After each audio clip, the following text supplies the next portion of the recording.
Hoy vamos a analizar 5 enunciados sobre vectores. El primer enunciado nos dice: la magnitud de la componente de un vector no puede ser mayor que la del propio vector. Analicemos. Nos dan este vector A de 6 unidades, 30 grados al oeste del norte. Hallemos las componentes. Fijémonos que el ángulo está con el eje Y. Entonces la componente en X de este vector A será 6 unidades por el seno de 30 grados. Esto nos dará 6 unidades, el seno de 30 es 0,5 y al multiplicar nos da 3 unidades.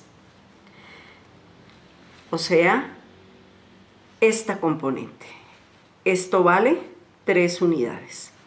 La componente en Y será 6 unidades por el coseno de 30, o sea, 6 unidades por 0,86, 6 por 6, 36, nos da 5,16 unidades. ¿Qué nos dice el enunciado? La magnitud de la componente de un vector no puede ser mayor que la del propio vector. El vector vale 6. La componente en X vale 3, menor que 6. Y la componente en Y vale 5,16, menor que 6. Es que este enunciado es cierto. Nunca, pero nunca, las componentes de los vectores pueden ser mayores que la magnitud del propio vector. El segundo enunciado nos dice: si la componente de un vector es nula sobre un eje, nula o cero, ¿podemos concluir que la magnitud del vector también lo es? Miremos a ver acá. Nos dan el vector A 6 unidades sobre el eje X.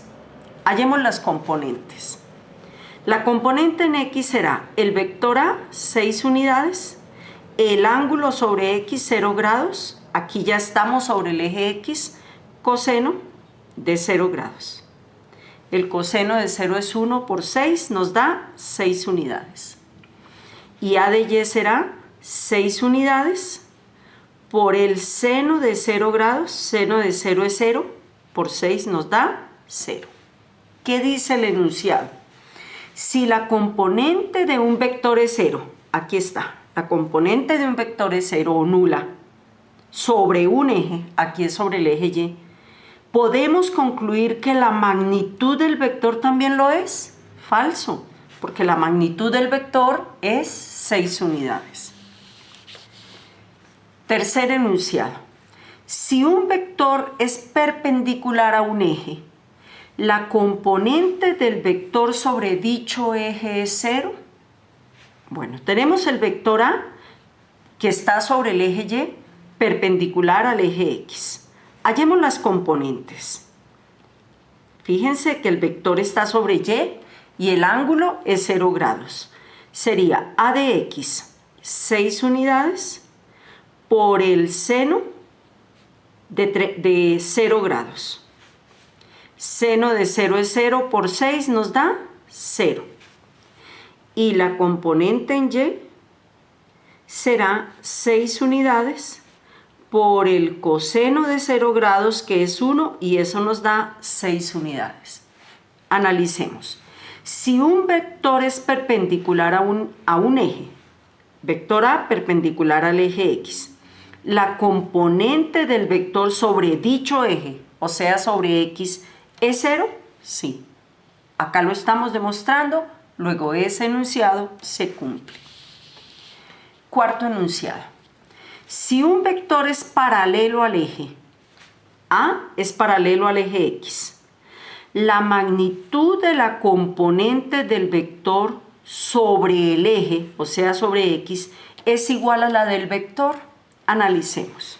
Hallemos componentes.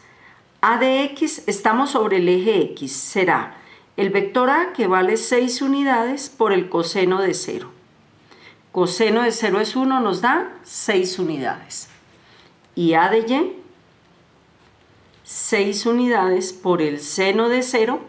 El seno de 0 es 0, nos da 0. Miremos a ver. Si un vector es paralelo al eje, A es paralelo al eje X, la magnitud de la componente del vector sobre ese eje, o sea, sobre X, es igual a la del vector.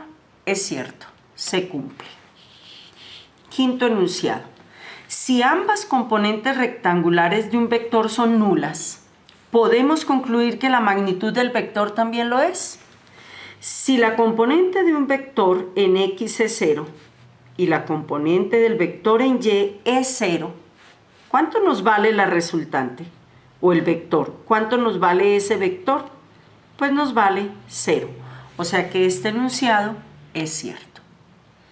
Espero hayan entendido. Gracias por ver mis videos. Dios los bendiga.